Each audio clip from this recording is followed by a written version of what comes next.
પછી પ્રોએક્ટિવ સુરક્ષા નીતિનો એક ભાગ કહી શકાય. જીવનભાઈ.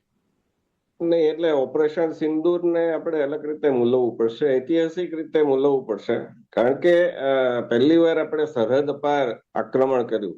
એટલે પીઓકે તો આપણો જ પ્રદેશ છે, પાકિસ્તાન અધિકૃત કાશ્મીર, કે પછી એ આપણે કર્યું હતું ઉડીના સર્જિકલ સ્ટ્રાઇક કરી હતી, ઉડીના ત્રાસવાદી આક્રમણ પછી. એવી રીતે પુલવામા પછી આપણે બાલાકોટમાં પણ કર્યું હતું. પણ આ જે સ્કેલ હતો, અને એમાંય તે આપણે તો લિમિટેડ જ કરવાના હતા, પણ પાકિસ્તાને પછી જવાબ આપ્યો, અને પછી આપણે જે જવાબ આપ્યો એના સંદર્ભમાં, અને જે ઇસ્લામાબાદ હોય કે રાવલપિંડી હોય, આ બધી જગ્યાએ આપણે જે પ્રકારનું કર્યું, અને આપણે કઈ બતાવવાની જરૂર જ ન પડી, કારણ કે એ લોકોના જ લોકો બતાવતા હતા સોશિયલ મીડિયામાં. રાવલપિંડીમાં ક્રિકેટ સ્ટેડિયમ હોય કે બધું. અને કહેવાય તો એવું છે, આપણને ખબર નથી કે જે પરમાણુ શસ્ત્રો છે એના ભંડારને ત્યાં આપણે ટાર્ગેટ કર્યો, અને અમેરિકાનું પણ એમાં હિત સંડોવાયેલું હતું. કે એમ તો કહેવાય છે કે અમેરિકાના જ શસ્ત્રો હતા, એમ પાકિસ્તાનને પોતાની પાસે શસ્ત્રો જ નથી, પણ એશિયા ખંડમાં પોતાનું વર્ચસ્વ જળવાઈ રહે, અને કોઈ ચીન કે ભારત ઊંચું નીચું થાય તો એને દબાવવા માટે અમેરિકાએ ત્યાં શસ્ત્રો રાખ્યા હતા. તો એને આપણે ટાર્ગેટ કર્યા, અને એના પરિણામે અમેરિકાએ, ટ્રમ્પે એકદમ ભારત વિરોધી વલણ અપનાવવા માંડ્યું, ને ટેરિફ થી માંડીને અલગ પ્રકારના બાંગ્લાદેશમાં પણ જે થઈ રહ્યું છે, it is part of US game. તો એ સંદર્ભે આપણે એને બોલવું પડશે કે ઓપરેશન સિંદૂર, અને એમાં પણ જે પછી વડાપ્રધાને કહ્યું કે હવે લોહી અને પાણી બંને સાથે સાથ નહીં વહે. એટલે જે માનવતાના આધારે આપણે અત્યાર સુધી સિંધુ જળ સમજૂતીનો અમલ કરતા આવ્યા હતા, એ બંધ કરીને બહુ મોટું પગલું ભર્યું છે, જેની આવનારા દિવસોમાં, ખાસ કરીને ઉનાળામાં, આપણને પાકિસ્તાનમાંથી જે પોકારો થશે ત્યારે આપણને ખબર પડશે કે એના કેટલા પડઘા પડશે.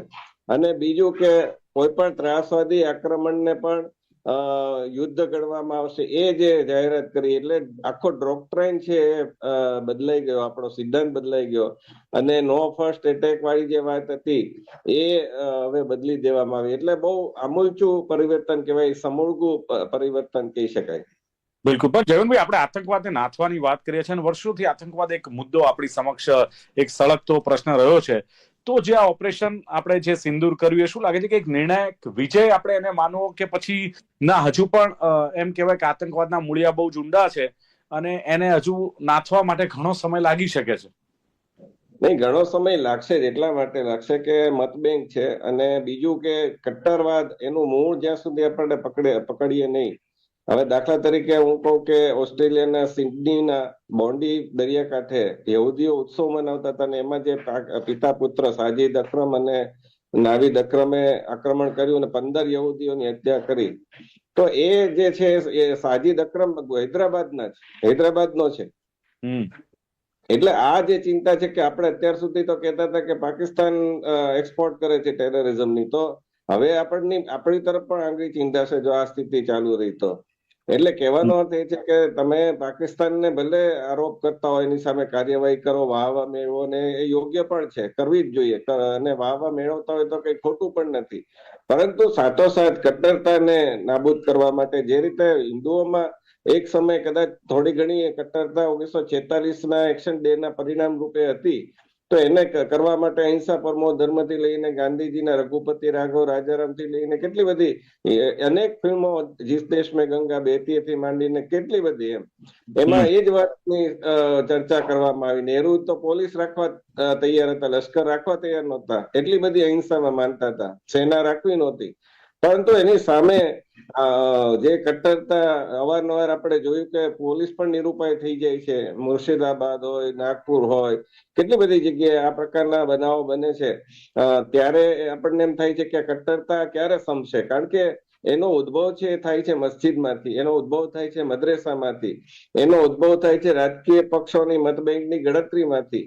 એટલે એ જ્યાં સુધી નહીં થાય ત્યાં સુધી તો મને લાગે છે ત્રાસવાદનો અંત લાવવો. અને એમાંય પણ વિવિધ દેશોના હિતો રહેલા હોય છે. દાખલા તરીકે બાંગ્લાદેશમાં જો કટ્ટરતા ભારત વિરોધી થતી હોય તો એમાં અમેરિકાનું હિત રહેલું છે, પાકિસ્તાનમાં કટ્ટરતા થતી હોય તો એમાં અમેરિકાનું હિત રહેલું છે.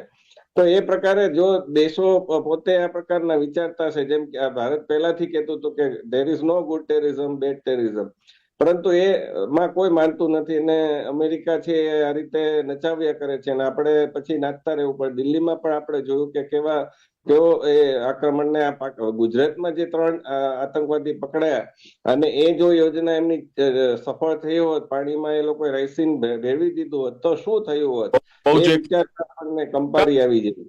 યસ, જીવનભાઈ, ગુજરાતની